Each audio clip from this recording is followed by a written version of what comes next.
Welcome back to Yahoo Finance. Well, it seems like Omicron has a relative, a subvariant called Stealth.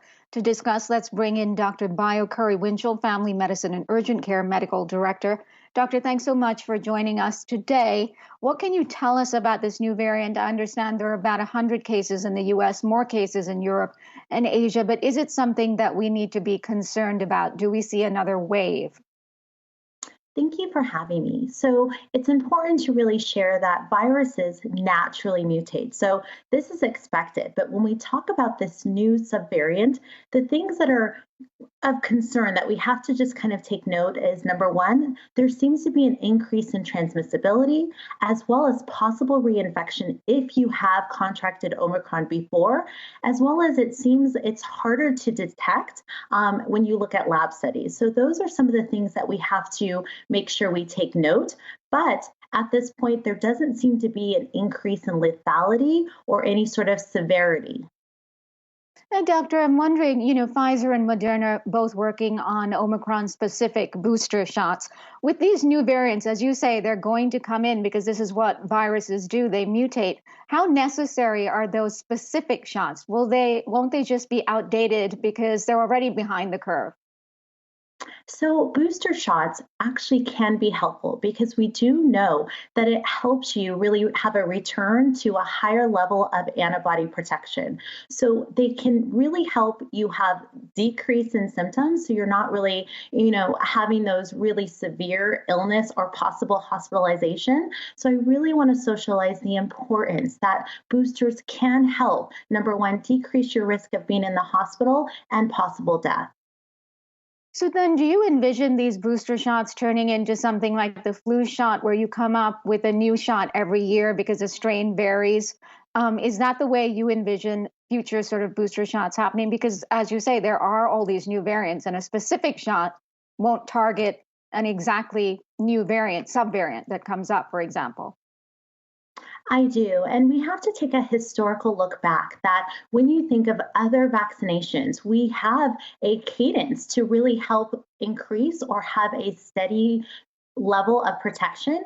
And so having a booster every year, or even if it's every 6 months, we have to really take note on how lucky we are to have a layer of protection that can be consistent in hopes that we have less symptoms.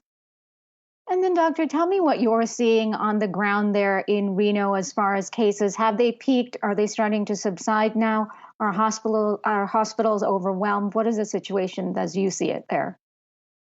So, here in Nevada, we have not peaked. We continue to see an increase in hospitalization and case rates. And what's really important to mention is, in Nevada, we were short staffed pre pandemic. And so, when you add a pandemic plus additional surges, it really makes it difficult on the front lines to, continue to do the best that we can. However, I'm so grateful for my colleagues because we have just, really banded together and we are providing the best care that we can. And doctor, the world just topped 10 billion vaccine doses that have been administered, but there are still gaps in those who are getting it and those who are not getting it. How important is it to fill those gaps to be able to get a better handle on COVID? It is very important. We have to continue the dialogue and talk about the importance of vaccines and how they can help save lives. And so it's important that we invest in health literacy as well as finding different ways to connect with patients across the world. Not everyone is able to digest information the same way. And so this is a time where we have to think outside of the box to provide like credible, accurate health information because that's how we're going to close that gap. And I want to talk about the COVID pills that are now on the market from Pfizer and Merck, saying that they are actually very effective in helping, treat Omicron once someone has developed it. Now we have these home kits that the government has sent out for free, and people are actually receiving them and testing, and then finding that they are positive. But however, they're having a very hard time being able to access this medication and these pills. So are you seeing people, coming into the hospital because they're frustrated? They know they have COVID. They know these pills will help, but they just can't get their hands on them.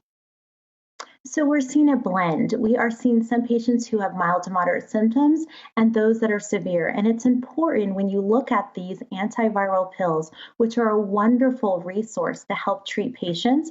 There are also certain factors that really include or exclude patients. And so there is a level of connection that you need to have with an expert, a healthcare provider, if you are to take these medications. And so we are seeing people come in, they're frustrated, they want to get better, but it's important that they know that they have to be examined. We want to make sure we give the right medication based on your symptoms. So I'm happy that the White House has delivered, access to home tests. That's a wonderful piece in really fighting this pandemic, but we have to improve opportunities for patients to get access to care. All right, we will leave it there. Thank you so much for all you are doing and for your time today, Dr. Bayo Curry-Winchell, Family Medicine and Urgent Care Medical Director. Alexis, I'll send it over to you.